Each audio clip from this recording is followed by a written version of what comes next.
Every true Powerpuff Girl fan acknowledges that Mojo Gojo is potentially the greatest villain of all. Wait, hold up. Any true Jujutsu Kaisen fan knows that Jojo Gojo carries the goddamn show on his shoulder. Very seldom do you see a show carried so heavily by one person. Not to say that the rest of the show is bad. Todo is also a Gojo tier character. He's not as impactful to the overall story because Gojo is basically a god. But aside from that, you got some solid characters here. You have a cool plot, you have cool ideology and character dynamics, but mostly the Gojo thing. I will probably be compiling all of my efforts and energy into putting an entire video together about Gojo specifically and his impact to the story as a whole. So subscribe and stay tuned for that. Something that I find even more interesting than the fact that he's just really OP and it's incredibly fun to watch him, and he's also incredibly handsome, and every time I look at those eyes, I just get lost in his gaze, and it's like, damn man, you sexy beast. I mean, you absolute Giga Chad. But Gojo in his own way, being in a realm of being overpowered to a point so high that the entire show revolves around the villains just trying to neutralize this threat instead of enacting any actual strategy, and the good guys just, you know, trying to just hold off the bad guys for long enough until this dude just shows up and kicks butt. He is an important and pivotal plot point, but also being a man that has attained a level of godhood to the point that he's also a kind of tragic character. This video, we delve a little more into his psychology than how he actually is not only OP done right, but also one of the most defining features of the entire Jujutsu Kaisen show, and we will be covering that in more depth on another day. But for now, let's jump into the meat and potatoes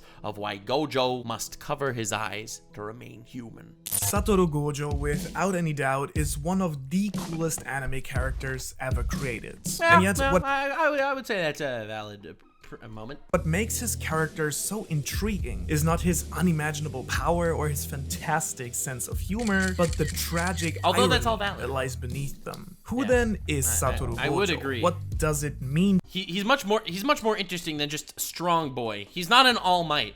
To be the strongest? What is actually going on behind those cold and clear eyes? And why does he have to cover them? It's time to find out. I'm ready, baby.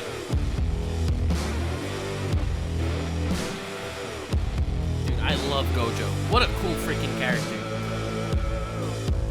It's like, normally, like, the OP character in a show is the villain, right? And the main character has to somehow surpass all the other good guys in order to defeat the villain. Like, ultimately, that's what it's all about. The villain is the crazy OP one, but not here, baby.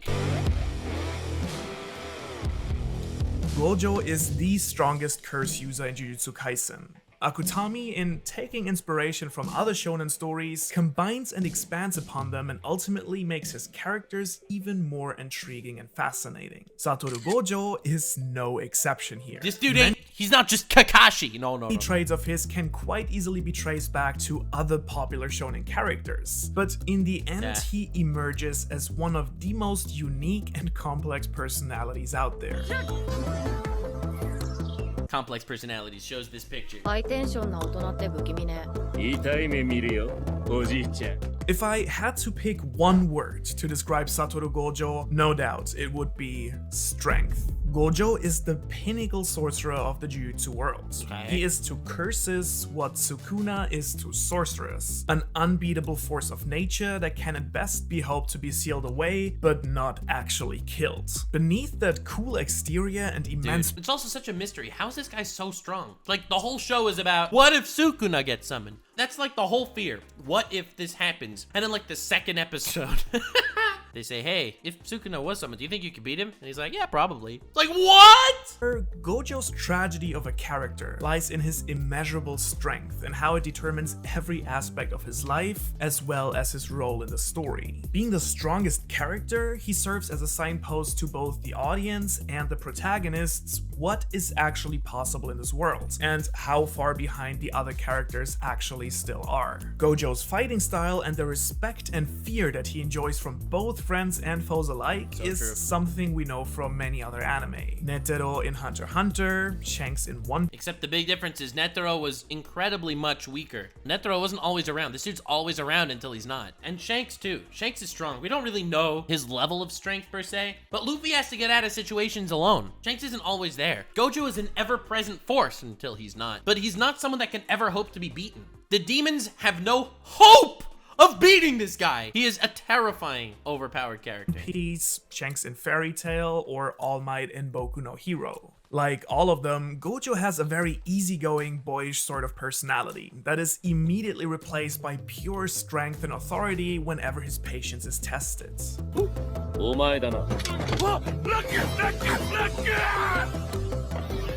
He's the sort of character that almost single-handedly holds the balance in the world. Without them, chaos would erupt. While personality and look-wise, Gojo could be considered a cooler and more entertaining version of Kakashi. As a teacher, he comes closer to All Might in that he's not exactly the best at teaching, but still good and thoughtful enough to grow the next generation of the quote-unquote good guys. In fact, Gojo has quite a bunch of wonderful, if admittedly unconventional teaching moments. He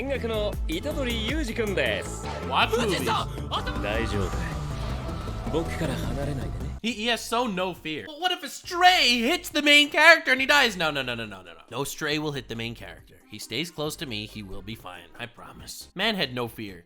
Man knows he is just the top, the pinnacle. And while these mentor type of characters usually feel like their best days are already over, Gojo very much seems to be in his absolute prime when we first meet him in the story. Akutami makes it very clear very early on what Gojo is actually capable of. Building on sharp reflexes and a bright tactical intellect, his ridiculous amount of cursed energy and physical strength, as well as his capability to perform Infinite a complete Void, domain the coolest freaking move, expansion, are only the tip of the iceberg. Gojo has been blessed not only with one, but two inherited abilities that in combination make him more gods than men. Dude, insane. Holy moly.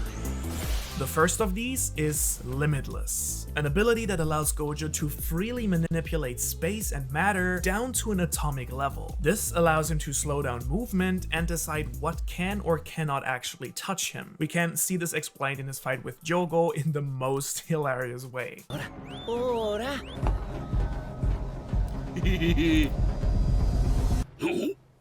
This ability makes it possible for Gojo to attract and repulse matter, giving him gravity and anti-gravity attributes. He's everything.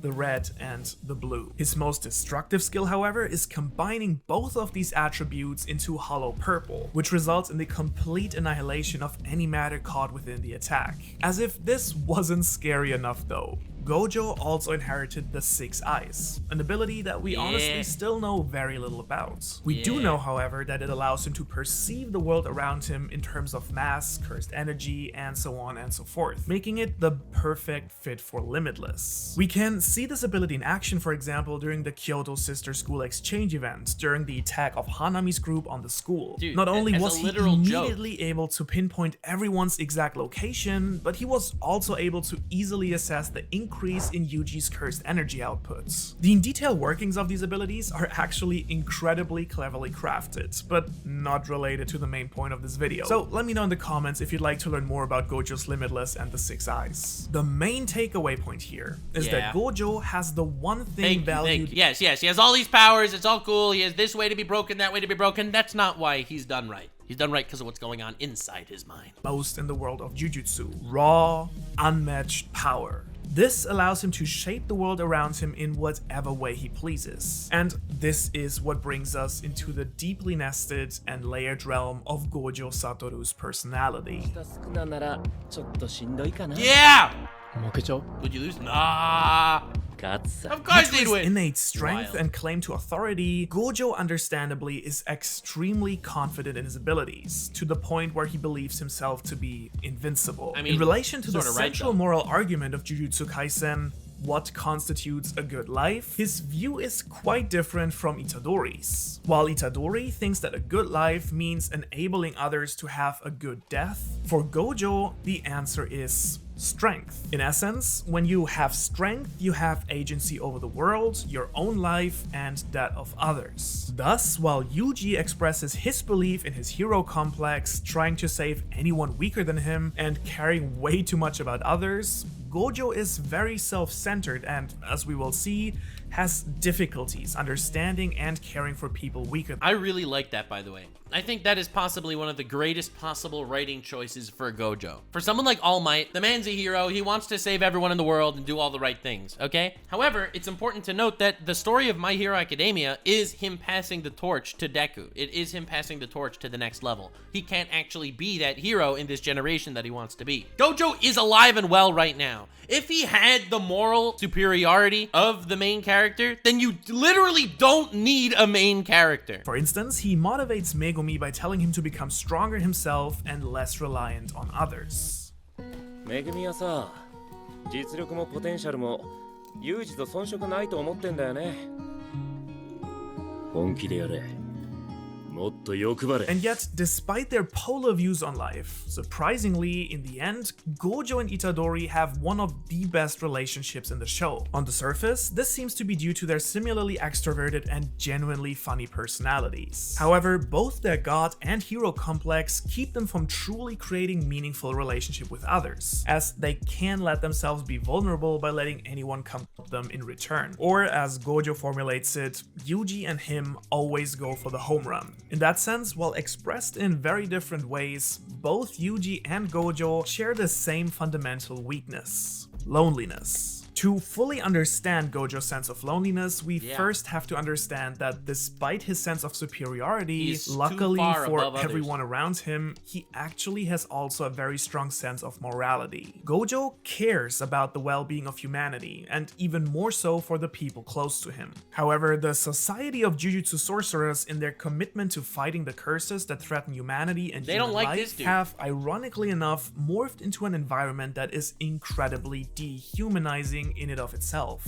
All that matters are bloodlines, influence, and, yes, strength. But despite being blessed with the most desired trait amongst the sorcerers, or maybe exactly because of it, Gojo knows very well just how corrupted this society has become. His big desire and drive, therefore, is not to eradicate all curses or something similar, but is pointed inward and aims at revolutionizing the system of the Jujutsu world itself. But so ironically, only someone like Gojo could care, you know? Only someone like Gojo could care more about the system inward than the curses destroying everyone, because he almost doesn't view them as a threat. He views them as a threat to civilians, which, to be frank, he could care about more. In his eyes, they're just part of the world that they live in. I feel like he has a hard time relating to humans because he is so much more powerful. 上層部は呪術界の魔窟。そんなクソ呪術界をリセットする。 And that's actually a very intriguing desire for him to have, because it can't be solved by strength alone, but requires the one thing that Gojo isn't great at: human relationships and comrades with a common ideology. Gojo knows this. He doesn't want to be the strongest forever. In fact, he wants to be surpassed. However, the main flaw in Gojo's thinking is that he can't help but resemble the system that he was born and raised in. No matter how hard he tries to struggle, he's still a part of the system he's desperately trying to reform. And so the real problem that Gojo faces is that despite his self-centeredness and his god complex, deep down, this man has quite a big heart and sense of morality that in the end make him vulnerable. Hanami and Jogo got away because he prioritized Yuji's safety over catching them. Mahito was able to steal the cursed objects from the school because Gojo prioritized the lives of his students and determined that the true loss would be their death. He has such a sociopathic view at all of that. And so, based on his emotional and compassionate side, the region Gojo feels so incredibly lonely and isolated is, ironically enough, his own strength and power. And I think nothing represents this better than the key symbolism of Gojo's character: his eyes. The reason he wears sunglasses like a blind man, and then a literal blindfold later on, is due to the fact that he's always staring into the infinity. He always sees everything. This ability is of course very tiring, and the tragedy of it is that Gojo is literally so good at seeing through people that they don't look like individuals to him anymore. Every single person on Earth is filled with their own thoughts, emotions, and biases. But That's a cool Gojo, perspective. despite his 6 eyes, doesn't perceive that. He only sees matter, cursed energy, speed, and strength. Gojo has always distanced himself from both his own feelings and the feelings of others, which then creates a divide between him and the world around him. Thus, it's really hard for him to see other people as real people. This distance to others shines through in various ways. It's always Gojo making the pop cultural references, for instance. ボムはできるでしょう。大仁田か。He was the one who taught Itadori to literally handle his cursed energy through his emotions by literally forcing him to watch Binge-watching. movies. And while I strongly believe that stories are one of the Binge-watching, most baby. powerful tools that we as human beings possess, having feelings due to perceived strength and usefulness is not quite the same thing as having feelings and understanding a person for who they really are. Gojo has thus become a mere observer on the sideline. Granted the ability to see everything, life became more of a movie than reality, with Gojo being the only one in the theater. Or, as the master That's a himself good would phrase perspective. it, 皮肉だよね。すべてを与えられると何もできず。 thus, Gojo literally has to blind himself and his powers in order to perceive others as actual people. And I think it's fair to call that quite tragic. However, it also shows us once It is again tragic. that Gojo really cares. They turned a character from an overpowered, badass, like fun-loving guy into a character that's tragic in their own right. A character that ultimately can't be the one to save the day. There would be no story if you had this overpowered character that actually just was human, because then they would be the main character. You'd have no need for anyone else. They do such a good job by making it be impossible for this person to change the system that he wants to, because you can't do it with strength alone. What a good freaking character.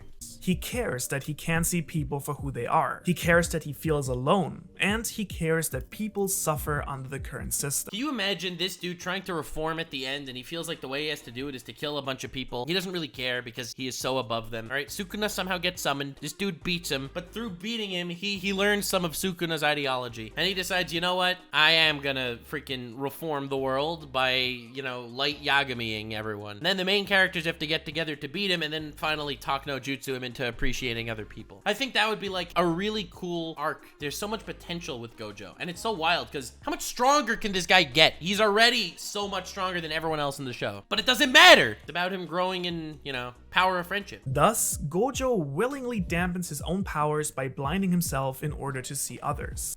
Props, Ohara. It's a good analysis. I like. If y'all want me to watch his Sukuna video next, you could just let me know. Leave a like, a Rooney, a comment, a Rooney. Like, subscribe, and follow me on Twitch. Stay weird, fam.